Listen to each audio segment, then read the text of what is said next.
तो चलिए आज हम लोग प्रॉपर डाइट के बारे में जानते हैं।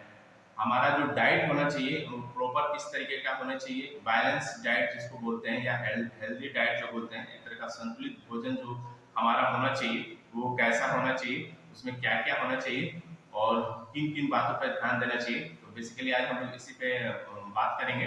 तो हमारा जो बैलेंस डाइट है उसमें जो 5 तरह के जो भोजन है, जो 5 तरह के जो हमारे भोजन के प्रकार है वो तो एटलीस्ट उसमें होने ही चाहिए, वो आपकी रोज की आवश्यकता होती है। ठीक है, उसके अलावा जो हमारा जो न्यूट्रिशन होता है उसके बारे में भी मैं बताऊंगा लास्ट में। तो कब किसका कैसे कैसे यूज करना है वो भी मैं बताऊंगा।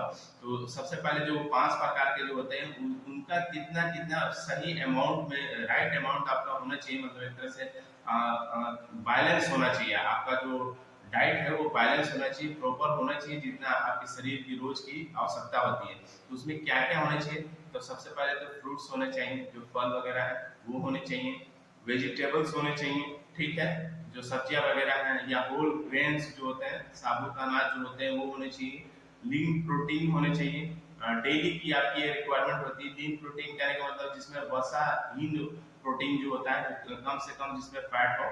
ठीक है, उसके साथ साथ जो है डेयरी या उसके अल्टरनेटिव्स भी आप यूज कर सकते हैं। तो डेयरी में भी आपको थोड़ा सा ध्यान रखना है जिसमें बहुत ज्यादा जो है फैट्स ना हो। ठीक है, उसके साथ साथ जो है लिमिटिंग करना है, एक तरह से सीमित करना है, मतलब बहुत ही ज्यादा नहीं यूज करना है। क्या चीज, तो ट्रांस फैट जिसमें हो, जिसमें बहुत ज्यादा ट्रांस फैट हो, या फिर जो सेचुरेटेड फैट होता है। क्योंकि ये जो होते हैं, क्या होते हैं कि हमारे ऑर्गन्स के पास या हमारे जो नस वगैरह जो होते हैं, नाड़ी जो होती है, वहां पे जाके ये डिपॉजिट हो जाता है, जिससे क्या होती है कि लंबे समय के अंतराल में बहुत तरह की समस्या उत्पन्न हो जाती है। तो इसीलिए सेचुरेटेड और ट्रांस फैट से ज्यादा दूरी बनाए।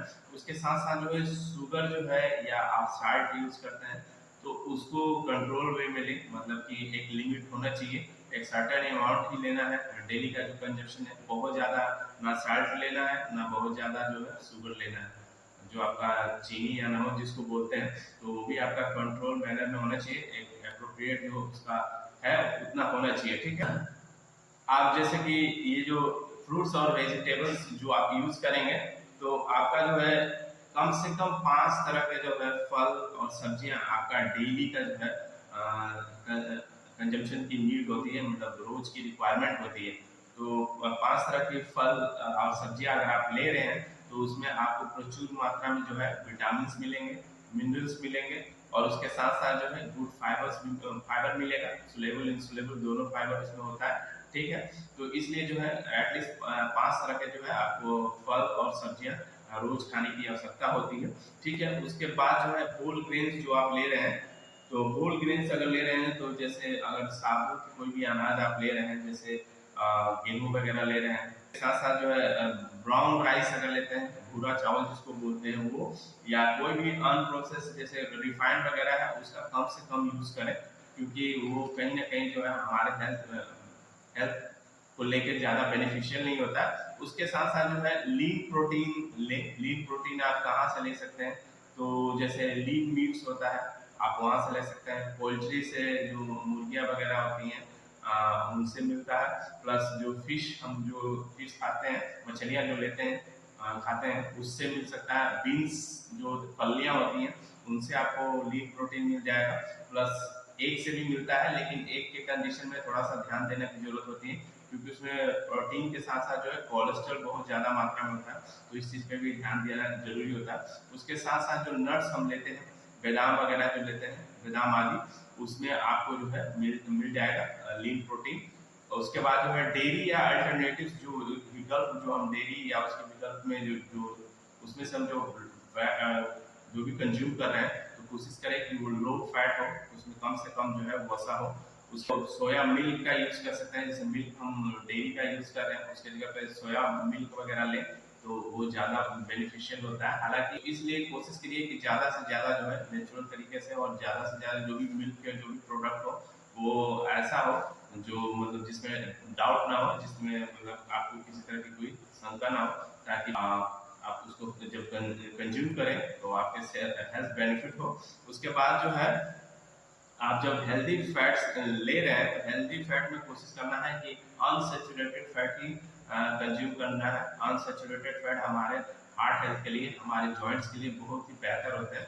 तो आप अनसेचुरेटेड फैट लेते हैं तो ज़्यादा बेनिफिशियल होता है। तो अनसेचुरेटेड फैट आपको कुछ ऑयल्स में मिल जाएंगे, उसके साथ जो एवोकाडो होता है, जो मक्खन फल जिसको बोलते हैं हिंदी में, और फैटी फिश जो समुद्री मछलियाँ होती हैं वहाँ से भी आपको जो है अनसेचुरेटेड फैट मिल जाएंगे।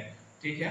और जिस तरीके से मैं बोला कि शुगर जो है आपका, जो चीनी है और साल्ट जो है, इसको एक बैलेंस, एक लिमिटिंग में ही लेना है, एक सर्टेन अमाउंट तक ही लेना है, बहुत ज़्यादा इसका कंजम्पशन नहीं करना है। तो अगर आप प्रॉपर डाइट ले रहे हैं, एक बैलेंस डाइट ले रहे हैं, संतुलित भोजन ले रहे हैं, तो उसका क्या क्या बेनिफिट होगा, उसका क्या क्या फायदा होगा, उसका क्या क्या एडवांटेज आपके शरीर को मिलेगा, उसको हम लोग जान जाए।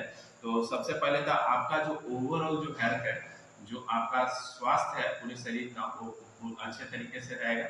आपके ऑर्गन्स को प्रॉपर न्यूट्रिशन मिलेंगे तो वो अच्छे तरीके से काम करेंगे। जब अच्छे तरीके से काम करेंगे तो आपका ओवरऑल जो विकास है, आपका जो माइंड सेट है, वो भी बहुत अच्छे तरीके से वर्क करेगा। ठीक है। और आप जो है एक तरह से क्रोनिकल डिजीज जो होता है उसके रिस्क से खुद को बचा पाएंगे। क्रोनिकल डिजीज कहने का मतलब है कि जो बीमारी हमारे शरीर में बहुत लंबे समय से, सुनते होंगे कि किन्हीं को 10 साल से, 15 साल से, 6 साल से, 8 साल से, ऐसे से मतलब बहुत लंबे समय से जो सफर कर रहे होते हैं, तो उसी को हम लोग क्रोनिकल डिजीज कहते हैं। तो आप इन सब बीमारियों से भी खुद को बचा सकते हैं। ठीक है। उसके साथ साथ जो है, अगर आप प्रॉपर डाइट लेते हैं तो आपकी जो इम्यूनिटी है वो स्ट्रोंगर होती है, क्योंकि हमारे इम्यून हेल्थ को जो न्यूट्रिशन चाहिए वो प्रॉपर मात्रा में जब मिलेगा तो हमारी इम्यूनिटी क्या होगी, रोगों से लड़ने की जो क्षमता होती है शरीर की, वो दिनों दिन बेहतर होगी। हम मतलब जैसे कि कभी कभी सीजन चेंज होता है तो उससे भी बहुत ज़्यादा लोग अफेक्टेड हो जाते हैं, या ट्रेवल्स कर रहे होते हैं एक जगह से दूसरी जगह जाते हैं, तो वैसे कंडीशन में भी नोटिस किया जाता है कि उनके बॉडी पर इम्पैक्ट हो रहा है, प्रभाव पड़ता है और समस्या आती है। तो ये हमारा बेसिकली रीजन इसके पीछे होता है कि हमारी इम्यूनिटी स्ट्रांग नहीं होती है, जिसके वजह से हमें बहुत तरह की समस्या होती है। उसके साथ साथ जो है, अगर आप प्रॉपर डाइट लेते हैं, बैलेंस डाइट लेते हैं, संतुलित भोजन लेते हैं, तो आपका जो माइंड है, जो आपका हेल्थ है, माइंड हेल्थ जो है वो बहुत बेहतर रहता है, बहुत अच्छे तरीके से काम करता है। और एक आपके अंदर सकारात्मक सोच का प्रभाव होता है, क्योंकि जब हम जैसे अच्छा न्यूट्रिशन लेते हैं तो हम, आप नोटिस कीजिएगा जब भी आप अच्छा खाना खाएंगे तो आपके अंदर अच्छे अच्छे विचार, अच्छे अच्छे थॉट्स क्रिएट होते हैं। कोशिश कीजिए कि अच्छा से अच्छा खाएं, ताकि हम मेंटली भी अपने आप को जो है स्ट्रॉन्ग रख पाए। ठीक है। और प्रॉपर डाइट से एक और भी फायदा होता है कि आपका जो है energy level through out the day एक जैसा रहता है, मतलब कि लगातार जो आपका बॉडी की जो नीड्स होती है, जब उसको प्रॉपर ऊर्जा मिलेगा तो आप एनर्जेटिक फील करेंगे, आप थके थके से नहीं रहेंगे, काम करने में भी मन लगेगा, और ओवरऑल आपका हेल्थ जो है बहुत अच्छा रहेगा। ठीक है। तो अपने जो मील है उसका प्लान करें, आप क्या कर सकते हैं कि या तो इसका एक सर्टेन मेन्यू बना लें, या योजना बना लें कि क्या क्या हमें किस किस दिन और किस तरीके से लेना है, ताकि जो है एक प्रॉपर न्यूट्रिशन आपको मिल सके। और जो भी अनहेल्दी जो है उसको कोशिश करें कि ज़्यादा से ज़्यादा अवॉइड ही करें, क्योंकि वो हमारे हेल्थ बेनिफिशियल नहीं है। तो अगर हम खुद पे थोड़ा सा ध्यान देंगे तो हम अपने आप को बहुत बेहतर रख सकते हैं। सबसे ज़्यादा जरूरी है कि आपका जो है पेइंग अटेंशन होना चाहिए, एक तरह से ध्यान होना चाहिए कि आप जो क्वांटिटी ले रहे हैं वो कितना है, मतलब आपकी कैलोरीज उसमें कितना मिल रही है, उसमें कौन कौन से इंग्रेडिएंट है। आप इन सब चीज़ों को अगर ध्यान रखते हैं, मेन पर्पस आपका होना चाहिए कि कैलोरी आप बहुत ज़्यादा कंज्यूम ना करें। अगर आप बाय चांस कर भी लेते हैं तो आप जो फिजिकल एक्टिविटी जैसे एक्सरसाइज कर रहे थे, तो अपनी एक्सरसाइज के में ज़्यादा से ज़्यादा कैलोरी को बर्न करें, क्योंकि अगर बहुत ज़्यादा जितनी आपकी रिक्वायरमेंट है उससे ज़्यादा अगर आप कैलोरी लेंगे, और अगर आप वेट लॉस के प्रोसेस में वजन घटाने की प्रक्रिया में, तो वहाँ पे आपका वजन घटता हुआ नहीं महसूस होगा, क्योंकि आपके पास एक्स्ट्रा जो कैलोरी है वो कहीं ना कहीं आपके बॉडी में डिपॉजिट ही होगा। क्योंकि हमारा शरीर जो है वो कभी नहीं चाहता है कि हमारे शरीर से जो एक्स्ट्रा जो एनर्जी जो फैट के रूप में स्टोर करके रखा है शरीर में, वो चला जाए। तो इसलिए जो है आपको उस समय आपको फिजिकल एक्टिविटी जो है, या तो आप एक्सरसाइज, कार्डियो वगैरह, या रनिंग या स्विमिंग, जो भी आप जिसमें आप कंफर्टेबल है, आप उस एक्सरसाइज का जो है ड्यूरेशन और बढ़ा देंगे, ताकि जो है आपका जो है कैलोरी जितना बर्न करना है उतना आसानी से बर्न हो जाए। ठीक है, और कोशिश करें कि बाहर का सामान कम से कम ही खाएं। अगर आप घर में अपना खुद बना के खाते हैं तो उससे क्या होगा कि आप एक लिमिट सर्टेन अमाउंट तक ही बनाएंगे और कंट्रोल रहेगा, क्योंकि बाहर में जब हम खाते हैं तो एक तो सबसे ज़्यादा तो प्रोसेस फूड मिलता है और उसमें भी सिंपल कार्ब्स बहुत ज़्यादा होते हैं। सिंपल कार्ब्स हेल्थ के लिए बेनिफिट नहीं होता है। जो साधारण जो सिंपल कार्ब्स होते हैं वो हमारे स्वास्थ्य के लिए अच्छे नहीं होते हैं, प्लस ट्रांस फैट होता है, क्योंकि उसमें जो ऑयल्स यूज हुए होते हैं वो बहुत बार प्रोसेस किए होते हैं, बहुत बार उनका यूज किया गया होता है, जिससे कि वो ट्रांस फैट में कन्वर्ट हो जाते हैं और ट्रांस फैट हमारे हार्ट हेल्थ के लिए सही नहीं होता है, हमारे बॉडी के लिए ओवरऑल भी वो सही नहीं होता है। ठीक है, तो उसके साथ साथ अपने आप को हाइड्रेटेड रखें। अभी तो गर्मी का सीजन चल रहा है तो ज़्यादा से ज़्यादा वाटर कंजप्शन करें, मतलब एटलीस्ट 4 से 5 लीटर तो पानी होना ही चाहिए, क्योंकि अभी हमारे शरीर, जैसे भी आप लोगों ने फिजिकल एक्टिविटी किया, अभी एक्सरसाइज किया, तो इस दौरान भी आपके शरीर से क्या हुआ, पसीना निकला। पसीना में निकलता है क्या, पानी ही होता है, इलेक्ट्रोलाइट्स होते हैं, कुछ टॉक्सिक एलिमेंट्स होते हैं, अनवांटेड सब्सटेंस होते हैं, वो सब निकलते हैं। तो जो टॉक्सिक और अनवांटेड जो निकल रहे हैं वो तो ठीक है, लेकिन हमारे अंदर प्रॉपर पानी का जो मात्रा होना चाहिए वो भी बैलेंस होना चाहिए। तो इसलिए जो है आप वाटर का कंजप्शन जो है अच्छे तरीके से करें, जो भी आपके कोच आपको रेकमेंड करते हैं उनकी बातों को माने।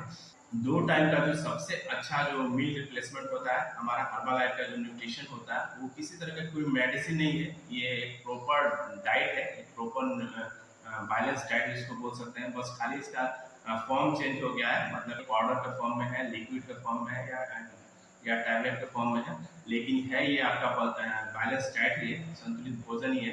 तो 2 टाइम का जो मील रिप्लेसमेंट, आपका जो ब्रेकफास्ट मॉर्निंग का या आपका जो इवनिंग का जो डिनर होता है, बहुत ही अमेजिंग, क्योंकि इसमें आपके शरीर के हिसाब से ही सारे चीज़ों को डिजाइन करके इसमें साइंटिस्टों ने डाला है। कितने प्रोटीन्स चाहिए, कितने कार्बोहाइड्रेट्स चाहिए, कितने मिनरल्स विटामिन चाहिए, कितने आपको फाइबर की रिक्वायरमेंट है, उन सबको ध्यान में रख के बनाया गया है। तो